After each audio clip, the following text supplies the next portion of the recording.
everybody. Welcome to the Ordinary Joe Show. It's episode 4. Can you believe it?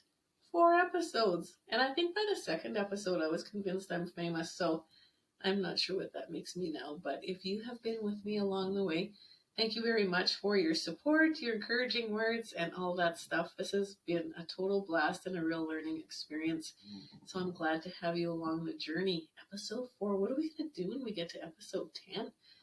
I think I need a new outfit or something.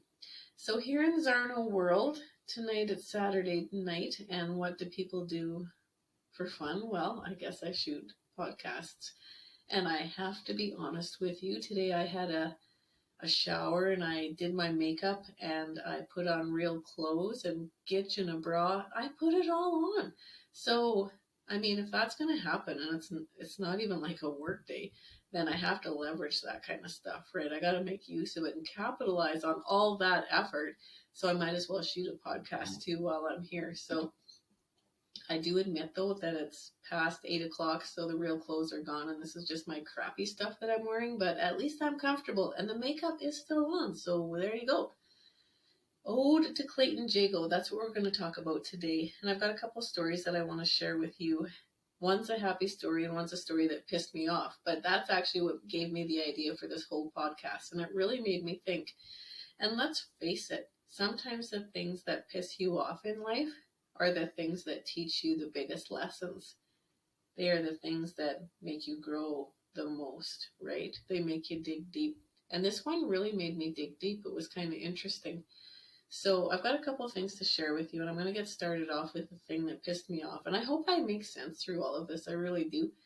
So I'm wandering around the house one day, and of course I got my phone with me, and I'm scrolling through Facebook as we always do, and we see the articles and the stories and whatnot. And this article popped up on social media about this gal, beautiful young thing, you know, she had the makeup and the hair and she was slender and quite beautiful.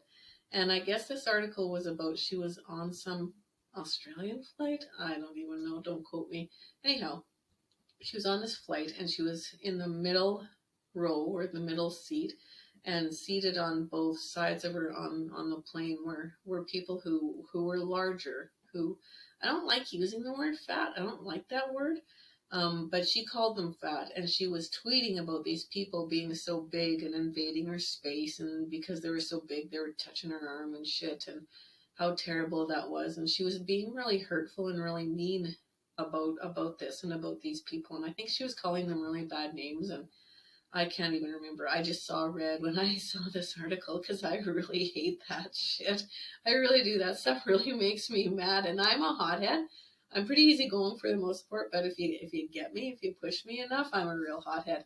So anyhow, I clicked to this Twitter feed and I saw that she had made these terrible comments about these people who were bigger and calling them names. And of course, in the article, it talked about how the backlash that she got, you know, from the general public and from the airline itself. And I looked at some of the comments, and I was really alarmed and disturbed to see that she actually got a lot of support too. And there was a lot of hate going on for these people that were sitting beside this lady. And at first the maybe the Zarn came out in me. I don't know. The hothead came out in me, and I just thought, wow, like, I mean, what a bitch. And I thought my first instinct was to think to myself, well, if I actually use Twitter, which I hardly ever do, I would post like, oh, what a shame for these people to have to sit beside a rotten bitch like this. Which, you know, after I sat back and thought of it, I thought, well, that's kind of nasty. Like, I don't have to be like that. And shame on me, right?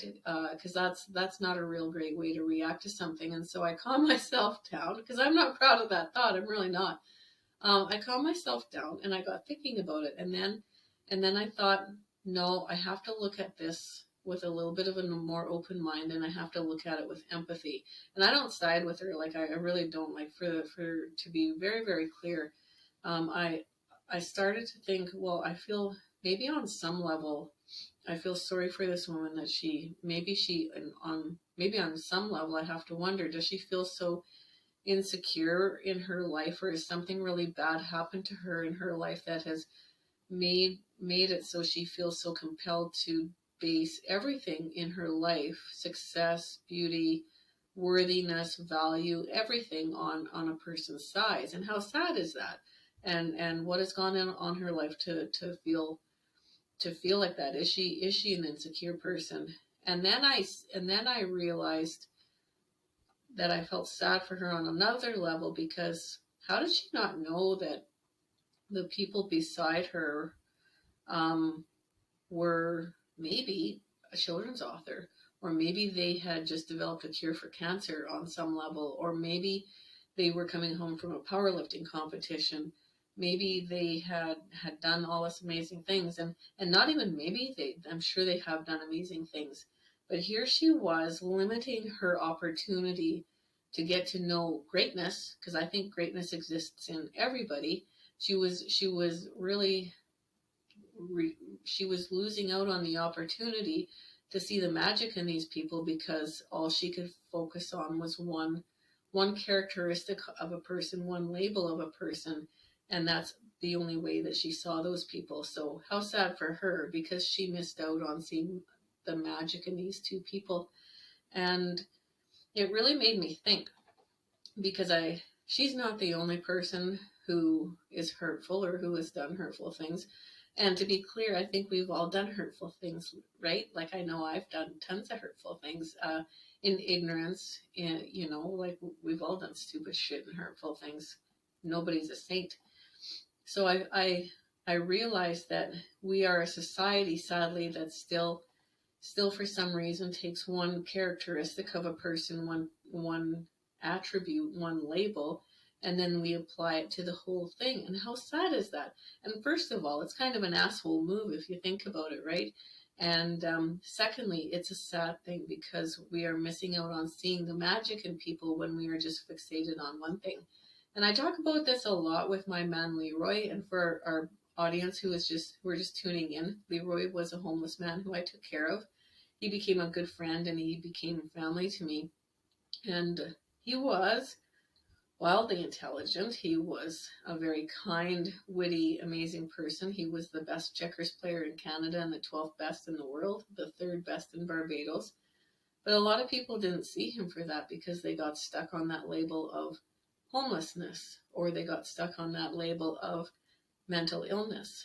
And what a shame that was, because the people who did get fixated and stuck on that label, they missed out on seeing the kind Leroy, the Leroy who had just integrity the size of the ocean, the Leroy who was witty and clever and had this great sense of humor and this love for disco music and pop culture, and that, like, this amazing person. And how sad it is that this woman on the plane, who was so fixated with the size of these people, that she missed out on meeting two really fabulous people who could have ended up being lifelong friends for all she knew, right? She really missed out.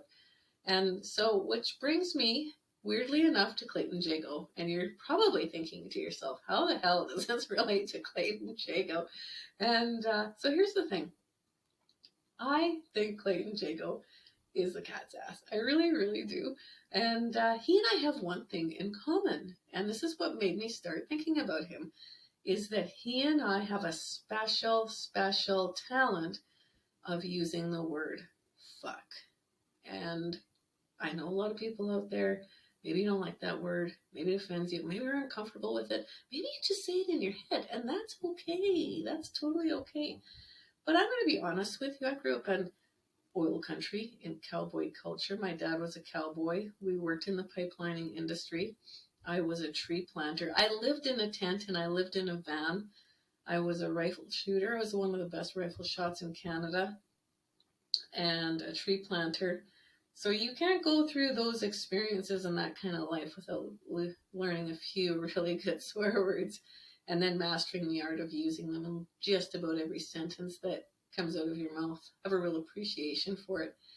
But here's the thing, is that I do have a reputation for swearing and saying the F word, and sometimes that, people comment on my language, as does, I'm sure Clayton gets those comments, because he and I can swear with the best of them.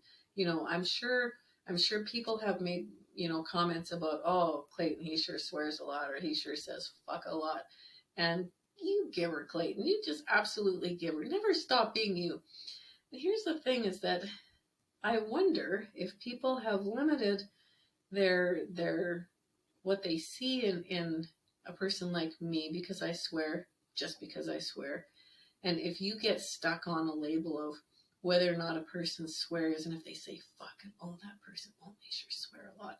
And if you're just limiting that, then you're missing out on a whole lot of greatness. Because I'm not going to toot my own horn, although I'll tell you I'm pretty damn awesome.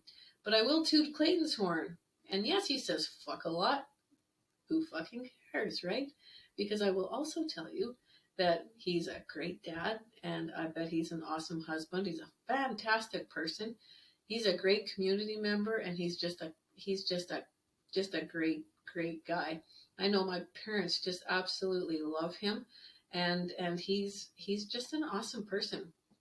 So if you limit yourself just to judging somebody based on whether or not they use the word fuck, or maybe people will get judged because maybe they've been in jail, or maybe they screwed around in high school, or maybe they got drunk in a party, or maybe they made mistakes, or whatever. If you judge a person just based on the mistakes they've made or the history that they have lived, or whatever, mental health issues or homelessness or anything at all that, a person's size, all this stuff, their last name, if we just limit ourselves to just seeing them based on one personal characteristic, then just like this lady on the plane, I feel sorry and empathy for them because they're missing out on all the other magic. And what a shame that is. And one thing that I've learned lately is that two things. One, for sure, is that we need to look past those labels. With my man Leroy, we needed to look past that label of mental illness and homelessness and see his greatness, because that's all he really wanted in life. And with the rest of the world too, with our students and our friends and our colleagues who have suffered in the past couple of years, we need to look past the label of whether or not a person is vaxxed or unvaxxed or any of that stuff, or whether or not they've lived a rough life or they've had mistakes in their past. Like, who gives a shit? If they're good parents or if they're good people and if they mean well, everybody is a worthy person, worthy of all the love. And also, in our life, I'd like to see us lead more with empathy. Empathy for the journey that everybody's going on. So yeah, at first, when I saw that article, I thought, jeez, what a rotten bitch. I really did. But then I stopped myself in the tracks and I thought, no, Zarno, you gotta lead with empathy. I don't know this person. She made a dick move. That's a dick move. But lead with empathy, because I don't know what her journey is. I don't know what her insecurities are. I don't know what kind of trauma she's faced in her life. And ultimately, all I can do is feel sorry for her that she's missed out on meeting two really fantastic people who have tons and tons of great shit to offer the world. And so, I don't know if that makes a lick of sense. I really don't. But it's Saturday night and I got makeup on, I got my gitch on, and I'll tell you, life is good. It's fucking good. And even though I swear I've got magic and value to offer the world, even though I've made mistakes, I've got greatness to offer the world, and so does every other person on this planet. So my friends, look past those labels. Look past far and deep and see the magic in each other. Lead with empathy, even to the people who make dick moves, because we all make a dick move every once in a while. Go buy somebody a coffee, pay somebody a compliment, and the world will be a much brighter place. I am off to watch Harry Potter with my boy. It's his birthday tomorrow. He's 16 tomorrow. Can you believe it? Have a good day, my friends. I love y'all.